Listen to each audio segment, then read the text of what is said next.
கண்ணு கலங்கிடும். முருகன் கிட்ட போய் நம்ம சொல்லுவோமா நான் நல்லா இருக்கேன் அப்படின்னு? நிச்சயமாக சொல்ல மாட்டோம். நம்மளுடைய தாய் நம்ம எதிர்க்க இருந்து நம்மளை நல்லா இருக்கியான்னு கேட்குற மாதிரி இருக்கும்.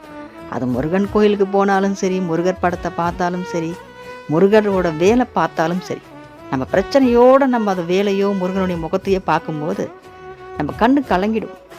நல்லா இருக்கேன்னு நம்ம மனுஷங்கிட்ட சொல்லலாம், முருகர்கிட்ட நம்ம சொல்லவே முடியாது. முருகா நான் இப்படி இருக்கேனே, என்னை எப்போ நல்லா வைப்பேன்? என் கஷ்டம் என்னன்னு உனக்கு தெரியாதா? என் வேதனை என்னன்னு உனக்கு தெரியாதா? நான் இன்னைக்கு கண்ணீரோடு நிற்கிறேனே, நீ பார்க்கலையா?